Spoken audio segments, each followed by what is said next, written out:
Alors bonjour et bienvenue à cette nouvelle capsule littéraire. Aujourd'hui, c'est un plaisir pour moi d'accueillir quelqu'un que j'ai rencontré au dernier Salon du Livre de Québec. Une personne qui, pour moi, m'est apparue tout à fait rayonnante. Alors, on va la découvrir ensemble, si vous voulez bien. Je souhaite la bienvenue à Mélissa Pomerleau. Bonjour, Mélissa. Bonjour Richard, merci beaucoup pour cette invitation. Ben écoute, ça fait plaisir. Écoute, t'es une personne qui a un vécu bien particulier qui t'a amené à écrire par la suite. Je pense, pour le bénéfice des gens qui nous écoutent, j'aimerais ça que tu nous parles de toi. Bon, c'est qui Mélissa Pomerleau? Puis pourquoi elle en est venue à écrire après ça un volume? Je serais portée à répondre, c'est difficile à répondre à cette question-là, hein? À chaque fois que les gens me posent cette question-là, qui suis-je? En fait, qui suis-je? On est toujours porté à aller vers le faire. Je suis une femme d'affaires, j'ai fait ça dans ma vie. Mais qui suis-je en tant qu'être? C'est ça. C'est ça la réponse, tu sais. C'est ça que En je veux. C'est fait, ça que je veux quand je me cacherai pas. absolument, absolument. Ben écoute, j'apprécie ta question. En fait, c'est que je suis une personne calme, posée, spirituelle. Euh, L'écriture, pour moi, et la lecture, ça m'amène dans un univers imaginaire, dans un univers qui me permet de me déconnecter, de défaire la charge mentale. Euh, je suis une personne qui adore les enfants, je suis une personne qui aime jouer avec la vie, expérimenter plein de choses. Outre le fait que j'ai été maman monoparentale, avec mes deux jeunes adultes maintenant qui ont 18 ans et 20 ans. Et tu sais, j'ai eu cette parcelle-là, cette audace-là dans la vie de pouvoir projeter des choses et de les mettre en action. Donc, je suis une visionnaire, une aventureuse. Alors, ça me permet d'aller explorer plein de choses. Mm. OK, c'est bien. Mais c'est le fun à entendre. D'ailleurs, je trouve ça tellement drôle. Je regarde Oui, on va dire le C1 du livre, là, oui, en langage littéraire, en là. langage littéraire. Mais moi, je trouve ça, tu sais, je regarde mes sœurs, je regarde tes Mm. yeux, je me dis, Caroline Debine, c'est quoi qu'il y a en Mm. arrière de ça? Tu sais, c'est quand Mhm. même. Parce qu'il y a quelque chose. Mm. Puis il y a beaucoup de vécu, d'après ce que je comprends. Absolument, Est-ce absolument. que tu peux nous en parler un petit peu de ce vécu-là? Tu sais, on dit tout le temps qu'on voit la personne euh, derrière ses yeux.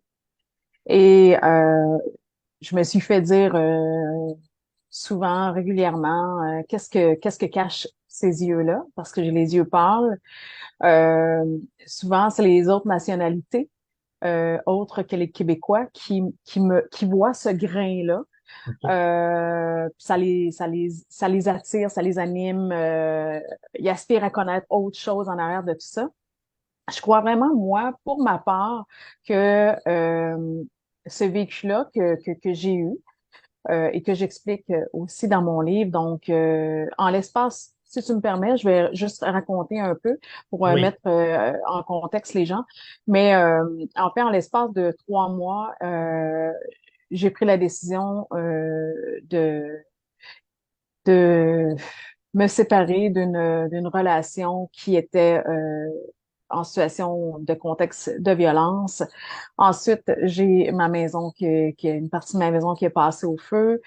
3 semaines plus tard, j'ai mon fils qui est tombé très malade, donc on craignait vraiment pour sa vie une nuit. Alors c'était vraiment souffrant.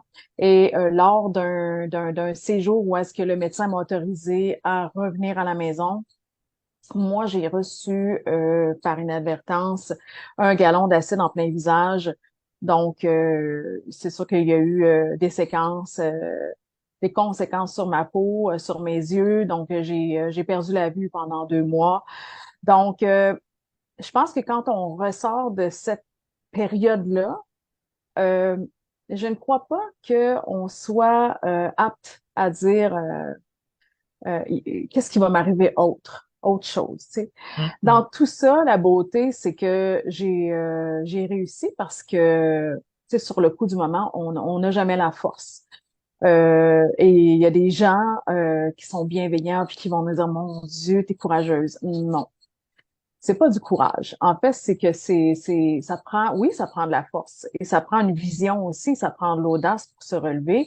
Est-ce que je suis tombée? Oui. Par contre, lorsque je suis tombée, j'ai demandé de l'aide, j'ai demandé est-ce qu'on puisse m'aider au niveau psychologique, au niveau de, tu sais, on se met dans le contexte, je reviens à la maison, je n'ai plus d'emploi, je n'ai plus de situation familiale, j'ai mon enfant qui se relève d'une maladie, d'un virus épouvantable, et moi qui ne vois plus, on se met dans un contexte où est-ce que c'est très, très difficile. C'est ça. Quand tu parles d'aller demander de l'aide, Oui. cette aide-là était sous quelle forme finalement? En fait, j'avais entendu parler de Moisson Beauce. Et à l'époque, le besoin était vraiment de base. Donc, me loger, me nourrir, m'habiller. Euh, J'avais pris des ententes avec les institutions financières justement pour me dire, ben garde, faut que j'arrête les paiements. Tu sais, la vraie réalité de la vie, là, on la connaît. Euh, et c'est là que j'ai téléphoné. Mais ça a pris un bon moment à côté du téléphone pour me dire, est-ce que je fais ça? Ça prend énormément d'humilité pour se permettre de mettre un genou au sol et de prendre la force de l'autre genou pour se lever. Et suite à ça, c'est certain que je me suis effondrée. Physiquement, moralement, mentalement, je me suis effondrée. OK? Donc, c'est sûr que le soleil n'était pas derrière mes yeux du tout.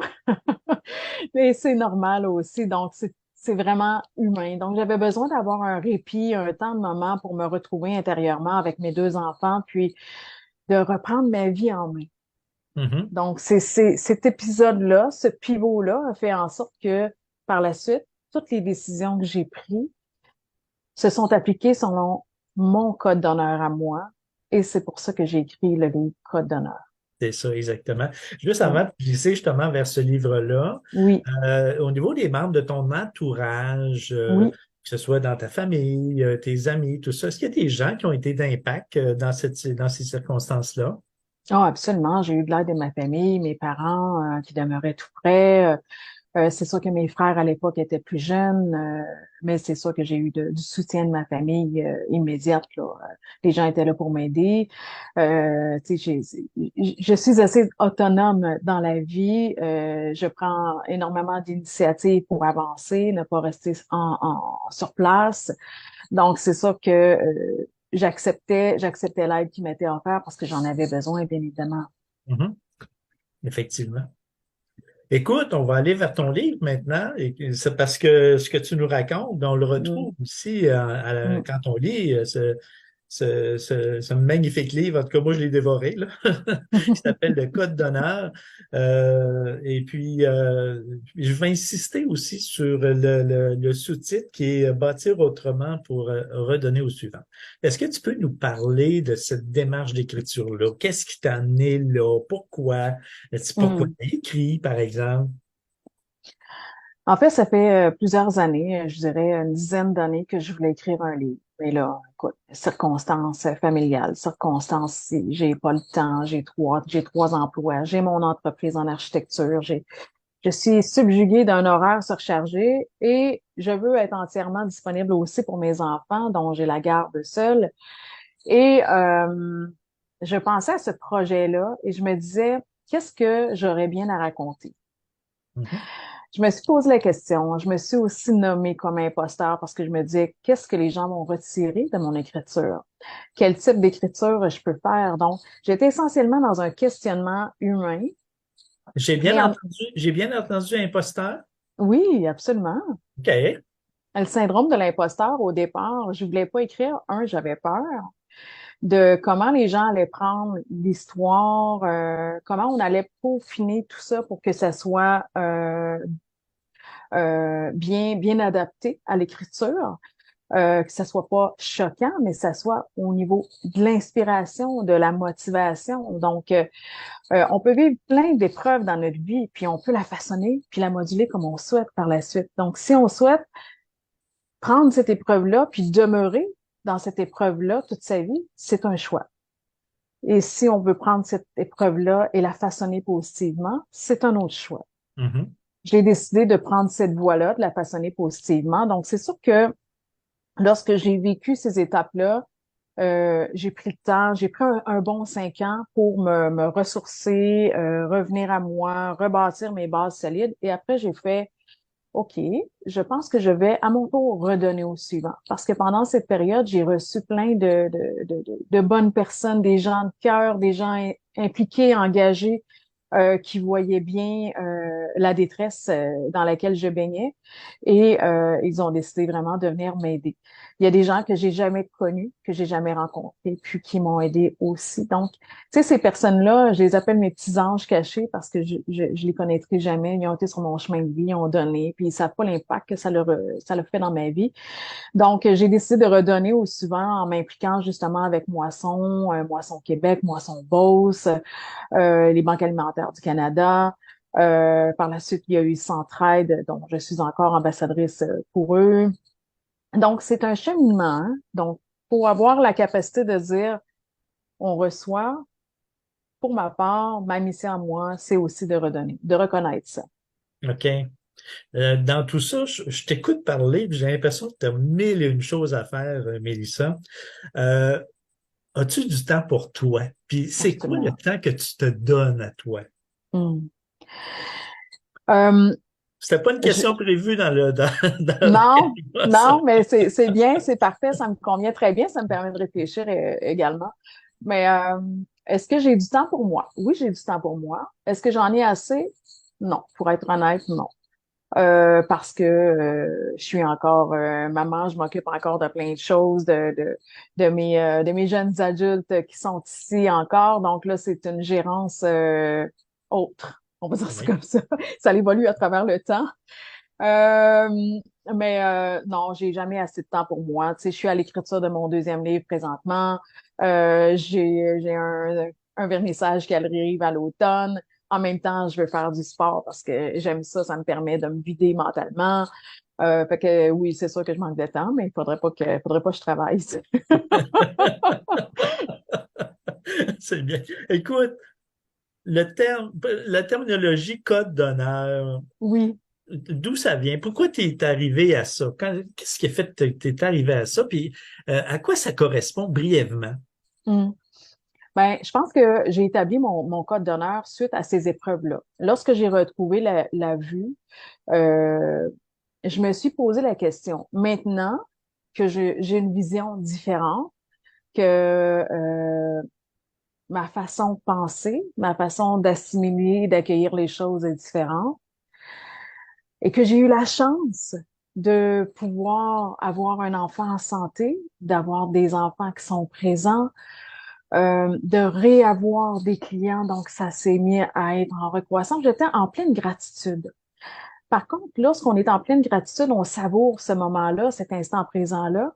Et un soir, je me rappelle clairement d'avoir dit, je crois que je devrais faire un code d'honneur qui est applicable selon mes convictions et mes valeurs. Et chaque décision que je prendrai, je les prendrai en fonction de mon code d'honneur à moi. OK. Parce que ça correspond et ça résonne avec ce que mon âme souhaite, OK. ce que je souhaite dans mon cœur. Et à partir de ce moment-là, c'est drôle parce que j'ai fait ça. Et j'ai souvenir aussi que lorsque je n'ai pas suivi ce code d'honneur-là, les mots physiques sont apparus, les mots d'estomac apparaissent, les mal de tête. Et mon corps me parle beaucoup. Et lorsque je me permets de ne pas l'écouter, ben écoute, il s'en donne à cœur joie. Donc, j'essaie le plus possible d'établir chaque décision que je prendrai. C'est pas tout le temps facile, là. C'est rarement facile. Mais à chaque fois que je m'écarte de mon code d'honneur, parce que ça correspond pas à ma vision, mes valeurs, mes convictions, je m'échappe du chemin. Puis là, je fais le choix, en fait, de faire un détour de mon chemin pour comprendre quelque chose, puis que je comprends possiblement à la fin du chemin. Fait que je me dis, en établissant un code d'honneur, en enseignant cette façon-là, parce qu'on a tous et toutes une histoire unique, chacune passionnante. Il y a des histoires là, que je crois que si on avait à connaître l'histoire de chacun et chacune, il y aurait zéro jugement dans le monde. Zéro. OK. Zéro. Parce qu'on comprendrait. Mais plus on juge, moins on a de connaissances. Donc, c'est la méconnaissance qui fait en sorte que on décide de faire un choix qui ne correspond pas à un code d'honneur. on prend un chemin différent, on fait un détour pour mieux comprendre quelque chose. Puis là, à la fin du chemin, on se permet de dire, ouais, si j'avais suivi mon intuition, par exemple, qu'est-ce que ça m'aurait donné? C'est ça. C'est à Donc, peu près ça le on phénomène. peut comprendre par tes paroles ce qu'on peut trouver justement dans le livre. Oui. C'est vraiment ça. En tout cas, moi, surtout à la fin, tu arrives avec ton code d'honneur à toi, puis tu nous présentes aussi effectivement un ensemble de valeurs. Puis je pense que c'est, en tout cas, moi, j'ai trouvé ça super intéressant de pouvoir le parcourir. Et je pense que Hmm. beaucoup de gens auraient avantage justement à regarder, ne serait-ce que pour au moins se laisser inspirer.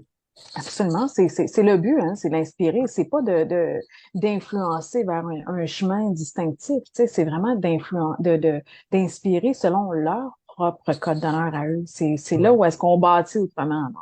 Non? Exactement, exactement. Écoute, Mélissa, oui, t'écris, les gens savent peut-être pas, mais tu es une artiste, mais Mhm. une artiste particulière. D'ailleurs, juste à voir comment tu es habillée, le décor en arrière de toi, ça parle déjà beaucoup.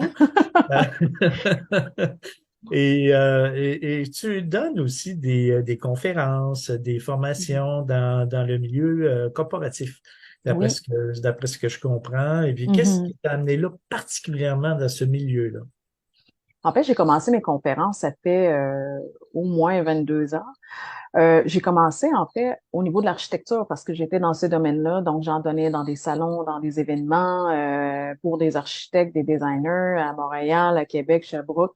J'ai fait pas mal de places sur la province et par la suite des choses, j'avais le côté très entrepreneurial qui était très poussé aussi. Donc, les gens m'ont demandé, ben garde, nous, on a besoin d'avoir une conférence sur la motivation pour relancer la croissance. C'était vraiment typiquement entrepreneurial. J'ai fait une fois, c'est pas vrai. J'ai fait une fois une conférence publique et mon créneau n'est pas là. Mon créneau est vraiment au niveau des entrepreneurs, des bâtisseurs, des gestionnaires, des leaders, des visionnaires. Euh, donc, j'ai continué mon parcours de ça.